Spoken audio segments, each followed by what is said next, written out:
আমর ইবনে al-As রাদিয়াল্লাহু তাআলা আনহুকে পাঠিয়েছেন মিশরে। মিশরে একটা দৌড় প্রতিযোগিতা হতো। ওই দৌড় প্রতিযোগিতায় আমর ইবনে আল-আস রাদিয়াল্লাহু তাআলা আনহুর ছেলে অংশগ্রহণ করেছে, কিন্তু এক মিশরি ওই দৌড় প্রতিযোগিতায় চ্যাম্পিয়ন হয়ে গেছে। রানার্স আপ হয়েছে আমর ইবনে আল-আসের ছেলে। এবার মিশরি ফার্স্ট আর গভর্নরের ছেলে সেকেন্ড। রাগের চোটে আমর ইবনে আল-আসের ছেলে ওই মিশরির মাথার মধ্যে কয়েকটা বাড়ি মেরেছে। মিশরি বলে, আমার মাল্লা কেন? তুমি খেলায় পারো না, আমারে মাল্লা কেন? কয় আনা ইবনুল আকরামিন, আমি গভর্নরের পোলা, আমি যা বলবো এটাই হবে, আমার উপরে কথা নাই। মিশরি ওইখানে আর ঝগড়া বাঁধায় নাই, মনে দুঃখ নিয়ে মদিনায় চলে আসলেন। এসে বললেন, আমিরুল মুমিনিন, আপনি আমর ইবনুল আস রাদিয়াল্লাহু তাআলা আনহুকে মিশরের গভর্নর বানিয়ে পাঠিয়েছেন। একটা প্রতিযোগিতায় আমি চ্যাম্পিয়ন হয়েছি, ওনার ছেলে হয়েছে রানার আপ। কেন সে চ্যাম্পিয়ন হতে পারে নাই? এই কারণে আমার মাথায় লাঠি দিয়ে 3টা বাড়ি মেরেছে। বিচারটা দিছে কার দরবারে? কথা বুঝেন নাই বোধহয়? ওমরে ফারুকের দরবার। ওমরে ফারুক বললেন, তাই আগামী বছরের অমুক তারিখ আমি সব গভর্নরদেরকে ডেকে হিসাব নিতে, ওই দিন তুই থাকবি, পারবি না? মিশরে বলে, পারবো মানে অবশ্যই পারবো। ওই দিন 7 রাজ্য থেকে 7 গভর্নর হাজির, গভর্নরদের ছেলেরাও হাজির, মিশরীয় হাজির। 7 গভর্নরের কাছ থেকে 7 এলাকার খোঁজ খবর নেয়ার পরে ওমরে ফারুক বললেন, আইন আল মিসরি, মিশরি লোকটা কই, এদিকে আয়। মিশরি সামনে আসার পরে বলল, আমর ইবনুল আস, তুমি মিশরের গভর্নর, তোমার ছেলে সহ তুমি আসো। আমর ইবনুল আস এসে সামনে বসে রইলেন। এবার বললেন, ও আমর ইবনুল আসের ছেলে, তুমি নাকি ইবনুল আকরামিন গভর্নরের ছেলে, তুমি যা বলবা মিশরে নাকি তাই হবে, তোমার নাকি অনেক দাপট।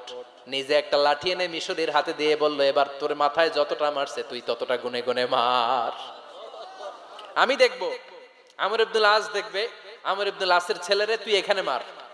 সে বলতেছে, থাক, আপনি বলছেন এতেই যথেষ্ট, মারা লাগবে না, আমি মাফ করে দিলাম। ওমরে ফারুক বলল, খবরদার, মার, মার ওর মাথার মধ্যে। মিশরি ওমরে ফারুকের ধমক শুনে ভয়ে ভয়ে 3টা বাড়ি মারল। এই বাড়ি মারা দেখেও ওমরে ফারুকের হৃদয় ঠান্ডা হয় নাই।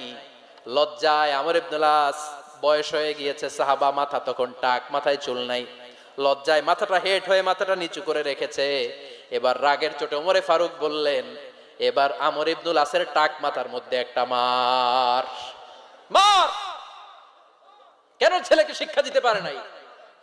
ইয়া আমর ইবনুল আস, মাতা জাআলতুমুন নাস আবিদা, তোমরা কখন মিশরীদেরকে নিজেদের দাস বানায় নিলা? ওয়াকাদ ওয়ালাদাতুম উম্মুহুম আহরারা, আর ওদের মায়েরা তো ওদেরকে স্বাধীন সন্তান হিসেবে প্রসব করেছে।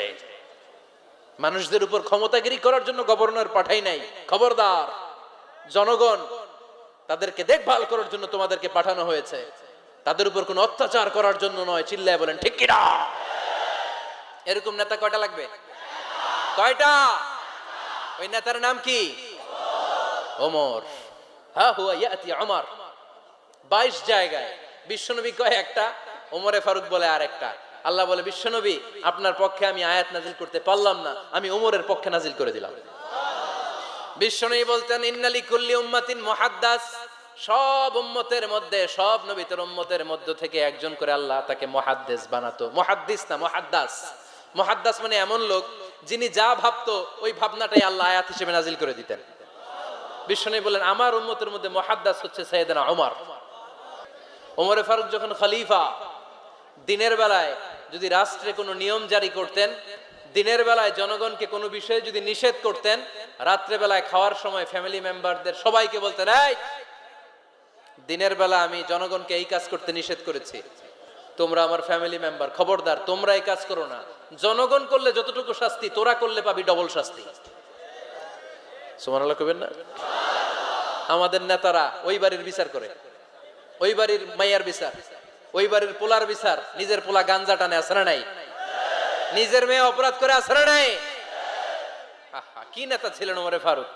আগে নিজের ঘর সামলিয়েছেন, আগে নিজেকে সামলিয়েছেন, নিজের ঘর ঠিক করেছেন। বলেছেন, জনগণ করলে যত বেদ, তোরা করলে ডবল বেদ।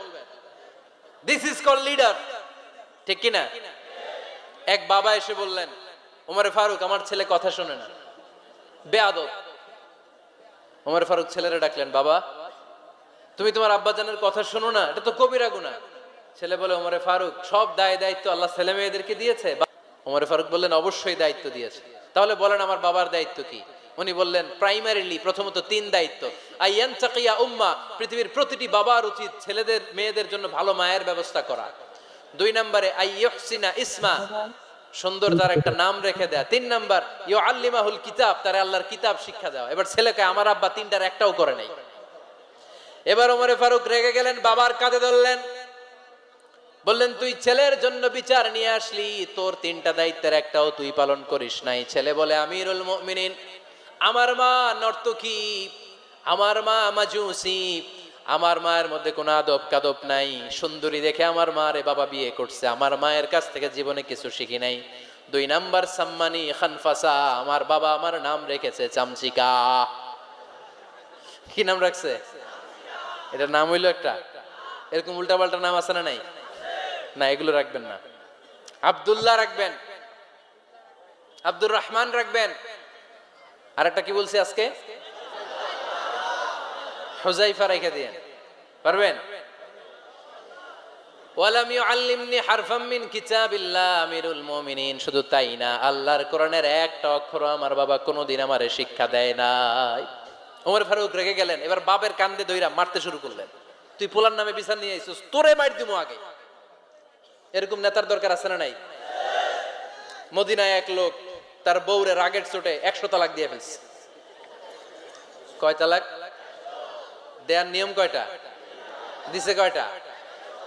এবার স্ত্রী কাঁদতে কাঁদতে এসে বলে, আমিরুল মুমিনিন, দেখেন আমার স্বামী আমারে রেগে মেগে 100 তালাক দিছে। ওমর ফারুক বললেন, দইরা নিয়ে আয় এটারে। নিয়ে আসা হলো। ওমর ফারুক বললেন, কয়টা তালাক দিয়েছো? কয় 100টা। কেন দিছো? কয় মাথা গরম আছিল। এরকম আছে না? তালাক দেওয়ার সময় সব তালাক, তুই তালাক, তোর মা তালাক, তোর বোন তালাক, সব তালাক। তালাক দিবে ওয়াইফ রে, দিতেছে সবাই রে। ওমর ফারুক বললেন, দিবে 3টা, 100টা দিলা কেন? কয় মেজাজ গরম ছিল। কয় দাঁড়া, আত-তালাকু মিন শাআইরিল্লাহ, তালাক হচ্ছে আল্লাহর দেয়া বিধানের একটা নিদর্শন, এটা নিয়ে তুই খামখেয়ালি করলি। আমার রায় শোন, আমার রায় হচ্ছে 3 তালাকে তোর বউ তালাক, বাকি 97 তালাক তোর পিঠের উপরে পড়বে। এরকম বিচারের দরকার আছে না নাই? এরকম দৃষ্টান্তমূলক বিচার যদি বাংলার জমিনে দেয়া হতো, আর কোন নারী ধর্ষিতা হতো, আর কোন নারীকে অ্যাসিড মারা হতো, আর কোন নারী যৌতুকের জন্য কান্না করত? একটা অমল লাগবে, বেশি না।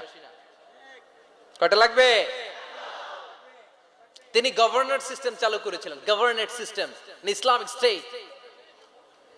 বাহরাইন, ইয়ামান, মিসর, কুফা, বসরা, মক্কা, মদিনা, এই 7 জায়গায় 7 জন গভর্নর পাঠিয়েছেন। তাদের থেকে তথ্য নিতেন। এই গভর্নর সিস্টেম উনি বানিয়েছেন।